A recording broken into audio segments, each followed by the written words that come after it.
യാക്കോബിൻ ദൈവം ഇന്നും നമുക്കുള്ളവൻ. ദൈവത്തിന് മഹത്വം. ക്രിസ്തുവിൽ പ്രിയരെ, ഏവരെയും അവിടുന്ന് അനുഗ്രഹിക്കുമാറാകട്ടെ. സഭാപ്രസംഗികളുടെ പുസ്തകം 8-ാം അധ്യായത്തിന്റെ 5-ാമത്തെ വാക്യത്തിൽ ഇപ്രകാരം വായിക്കുന്നു: കൽപ്പന പ്രമാണിക്കുന്നവന് ഒരു ദോഷവും സംഭവിക്കുകയില്ല. ജ്ഞാനിയുടെ ഹൃദയം കാലത്തെയും ന്യായത്തെയും വിവേചിക്കുന്നു.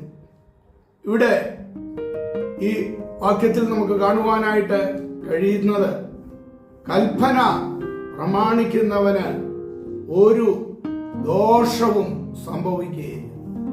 ആരെല്ലാം എങ്ങനെയെല്ലാം ദോഷപ്പെടുത്തുവാൻ നോക്കിയാലും അവന് ഒരു ദോഷവും സംഭവിക്കുകയില്ല. ഇത് മാത്രമല്ല, ജ്ഞാനിയുടെ ഹൃദയം കാലത്തെയും ന്യായത്തെയും വിവേചിക്കുന്നു. ആരാണ് യഥാർത്ഥ ജ്ഞാനി? ദൈവത്തെ യഥാർത്ഥമായി തിരിച്ചറിയുവാൻ കഴിയുന്നവനാണ് യഥാർത്ഥ ജ്ഞാനി എന്ന് നമുക്ക് മനസ്സിലാക്കുവാനായിട്ട് സാധിക്കും. ഓരോ മനുഷ്യനും ഓരോ മാസ്റ്റർ പീസാണ്. ഓരോരുത്തർക്കും ഓരോ തട്ടകമുണ്ട്. അവിടെ അവന് ഇരിക്കാൻ പാകത്തിൽ ഒരു കസേരയും ഉണ്ട് എന്നുള്ളതാണ് യാഥാർത്ഥ്യം. അതുകൊണ്ട് നിങ്ങൾ സ്വയബോധം കൈവരിച്ച് ലക്ഷ്യചാർട്ട് നിർമ്മിച്ച് സമയബന്ധിതമായ കർമ്മ പരിപാടി തയ്യാറാക്കി തികഞ്ഞ ആത്മവിശ്വാസത്തോടെ മുന്നേറുകയാണ് ആവശ്യം. പലപ്പോഴും അവിശ്വാസം മനുഷ്യനെ തളർത്തിക്കളയുന്നതാണ്. വിജയത്തിന്റെ ഗ്രാഫ് ബോധപൂർവമായി നാം ഉയർത്തേണ്ടത് ആവശ്യമാണ്. ഒരു മനുഷ്യനും ഒറ്റപ്പെട്ട ദ്വീപല്ല, അവനൊരു സാമൂഹിക ജീവി കൂടിയാണ്. നിരവധി ആളുകളുമായി ഒരുവന് ഇടപഴകേണ്ടതായിട്ട് വരും ഈ ലോക ജീവിതത്തിൽ. അതിന് അവനെ സഹായിക്കുന്ന ഏറ്റവും വലിയ ശക്തി ഘടകം പ്രത്യുൽപ്പന്ന മതിത്വം ആണ്. അവസരോചിതമായി സംസാരിക്കുവാനും പ്രവർത്തിക്കുവാനുമുള്ള കഴിവിനെയാണ് പ്രത്യുൽപ്പന്ന മതിത്വം എന്ന് പറയുന്നത്. അത് ഒരു കാര്യസാധ്യത്തിന് അല്ല, സത്യസന്ധമായി അത് കൈകാര്യം ചെയ്യേണ്ടത് ആവശ്യമാണ്.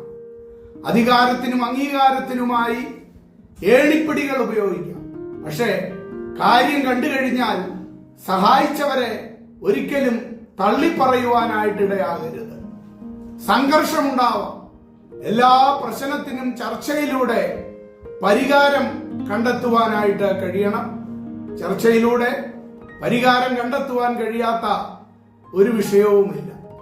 ഇയ്യോബ് പറയുന്നത്, ഇയ്യോബിന്റെ പുസ്തകം 32:8 സർവശക്തന്റെ ശ്വാസം അവർക്ക് വിവേകം നൽകുന്നു. അഥവാ ദൈവത്തിന്റെ ആത്മാവാണ് മനുഷ്യൻ യഥാർത്ഥമാകുന്ന വിവേകം നൽകുന്നത് എന്നതാണ്.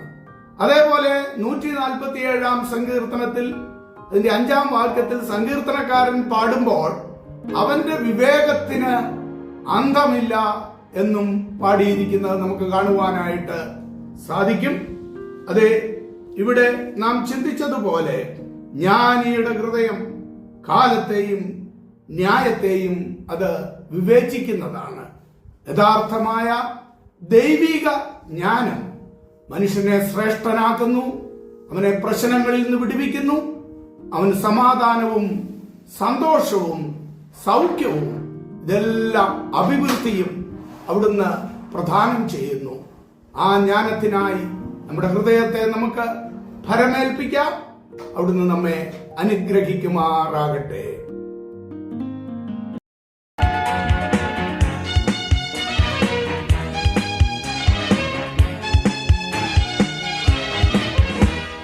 യാക്കോബിൻ ദൈവം ഇന്നും നമുക്കുള്ളവൻ, നമ്മെ ജീവപര്യന്തം കാത്തിടുമേ.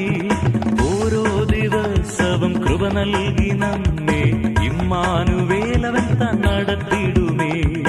ഓരോ ദിവസവും കൃപ നൽകി നമ്മെ ഇമ്മാനുവേലവൻ താൻ നടത്തിടുമേ. ഹല്ലേലൂയ, അവൻ ആത്മരക്ഷകൻ. ഹല്ലേലൂയ, അവൻ സൗഖ്യദായകൻ. ഹല്ലേലൂയ.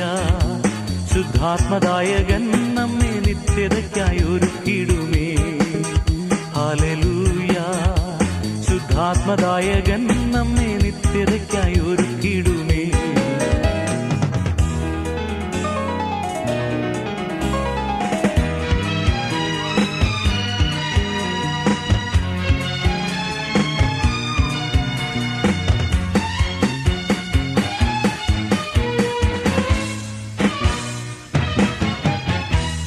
ആഴിയിൽ നാം കടന്നു പോയിടിലും അതു നമ്മെ കവിഞ്ഞിടാതെ കാത്തിടുമേ. തീയിൽ നാം ആകിലും ജ്വാല നമ്മെ തെല്ലും യേശാദിമ്മാനുവേൽ താൻ നടത്തിടുമേ. തീയിൽ നാം ആകിലും ജ്വാല നമ്മെ തെല്ലും യേശാദിമ്മാനുവേൽ താൻ നടത്തിടുമേ. ഹല്ലേലൂയ. അവൻ ആത്മരക്ഷകൻ. ഹല്ലേലൂയ.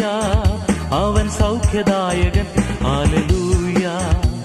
ശുദ്ധാത്മദായകൻ നമ്മെ നിത്യതയ്ക്കായി ഒരുക്കിടുമേ. ഹല്ലേലൂയ. ശുദ്ധാത്മദായകൻ നമ്മെ നിത്യതയ്ക്കായി ഒരുക്കിടുമേ.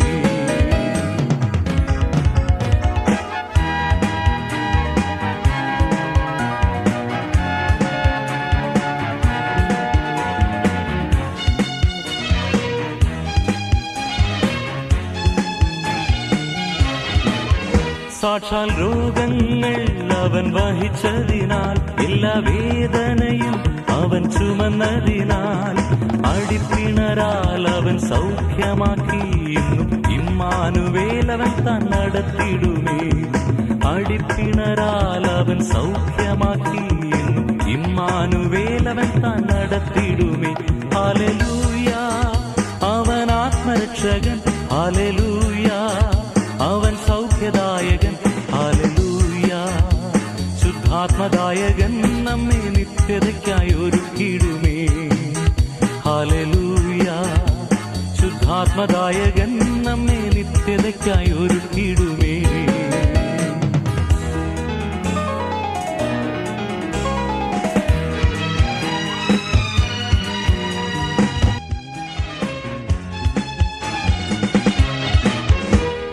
ജയശാലിയായി അവൻ വന്നിടുമേ.